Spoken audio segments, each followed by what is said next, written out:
RSSಗೆ ನಿರ್ಬಂಧ ವಿಧಿಸುವ ಪ್ರಿಯಾಂಕ ಖರ್ಗೆ ಅವರ ಪತ್ರದ ಬಗ್ಗೆ ನಾವು ಮಾತಾಡ್ತಾ ಇದ್ವಿ. RSS is essentially a political organisation ರೀ. ಅಂದರೆ ಬಿ ಜೆ ಪಿಯ ಜೊತೆಗೆ ಅಲೈನ್ ಆಗಿರುವಂಥ ಆರ್ಗನೈಸೇಷನ್ನು. RSSನವ್ರು ಬಿ ಜೆ ಪಿಯವ್ರಿಗೆ ಬಿಟ್ಟು ಬೇರೆ ಯಾರಿಗಾರು ಓಟ್ ಹಾಕಿ ಅನ್ನೋದು ಕೇಳಿದ್ದೀವ ನಾವು.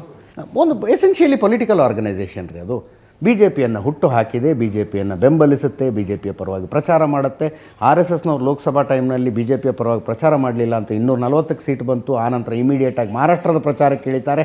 Landslide victory B J P ಪಡೆಯುತ್ತೆ. ಹಾಗಿದ್ದ ಮೇಲೆ ನೀವು ಒಂದು ಸಾಂಸ್ಕೃತಿಕ ಸಂಘಟನೆ ಇದು ಅಂತಂದುಬಿಟ್ರೆ ಆಯಿತು. ಈಗ ನಾನು ಪ್ರಾರಂಭದಲ್ಲೇ ಹೇಳಿದೆ, RSS ಒಂದು ವ್ಯಕ್ತಿ ನಿರ್ಮಾಣ, ಸಮಾಜ ನಿರ್ಮಾಣ ಮತ್ತು ರಾಷ್ಟ್ರ ನಿರ್ಮಾಣವನ್ನು ಗುರಿಯಾಗಿ ಇಟ್ಕೊಂಡಿರುವಂಥ ದೇಯೋದ್ದೇಶವನ್ನು ಹೊಂದಿರುವಂಥ ಒಂದು ಸಂಘಟನೆ ಅಂತ. ಅದೇ ಸಂಘಟನೆಯಲ್ಲಿ ಅಟಲ್ ಬಿಹಾರಿ ವಾಜಪೇಯಿ ಅವರು ಬಂದರು, ಆಡ್ವಾಣಿಯವರು ಬಂದರು, ಮೋದಿಯವರು ಬಂದರು.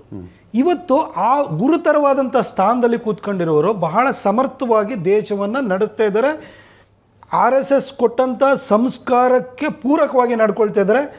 ಇಂಥ ವ್ಯಕ್ತಿಗಳನ್ನು ದೇಶಕ್ಕೆ RSS ಕೊಡ್ತಲ್ಲ ಅಂತೇಳಿ ಸಮಾಜನೂ ಕೂಡ RSS ಬಗ್ಗೆ ಗೌರವವನ್ನು ಇಟ್ಕೊಳ್ಳೋ ರೀತಿಯಲ್ಲಿ ಅವ್ರು ನಡ್ಕೊಳ್ತಾ ಇದ್ದಾರೆ.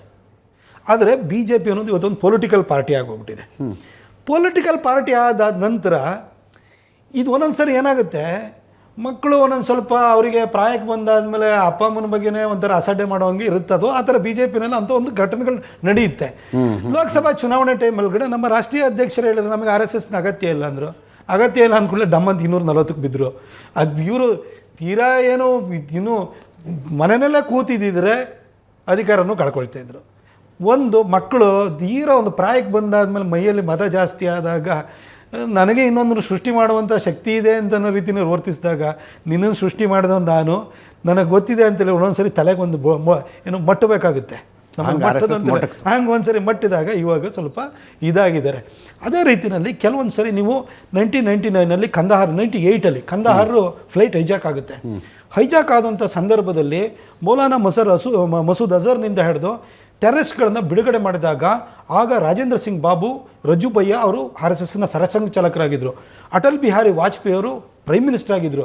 ಆವಾಗ ಓಪನ್ ಆಗಿ ರಜುಭಯ್ಯ ಹೇಳಿದರು it is an act of Hindu cowardice ಅಂತೇಳಿ ಹೇಳಿದರು. ಇದು ಹಿಂದೂ ಹೇಳಿತನದ ಪ್ರತೀಕ ಅಂತೇಳಿ ಹೇಳ್ಬಿಟ್ಟು ರಜುಭಯ್ಯ ಹೇಳಿದರು. ಸಂದರ್ಭ ಬಂದಾಗ ಮಕ್ಕಳಿಗೆ ತಲೆ ಕುಟ್ಟ ಕೆಲಸನ RSS ಮಾಡುತ್ತೆ. ಒಂದೊಂದು ಸರಿ ಮಕ್ಕಳು ಅವ್ರದ್ದು ಪ್ರಬಲರಾಗಿದ್ದಾಗ ಸ್ವಲ್ಪ ಒಂದು ಶಕ್ತಿ ಸಾಮರ್ಥ್ಯ ಮದ ಜಾಸ್ತಿ ಇದ್ದಾಗ ನಮ್ಗೆ ಯಾರ ಅಗತ್ಯನೇ ಇಲ್ಲ, ನಾವು ಸ್ವಯಂಭೂ ಅಂತ ಅಂದ್ಕೊಂಡ್ಬಿಟ್ಟು ವರ್ತಿಸುವಂಥದ್ದು ಇರುತ್ತೆ. ಅದು ಬಿ ಜೆ ಪಿನಲ್ಲಿ ಸಹಜ, ಅದು ಏನು ಮಾಡೋಕ್ಕೆ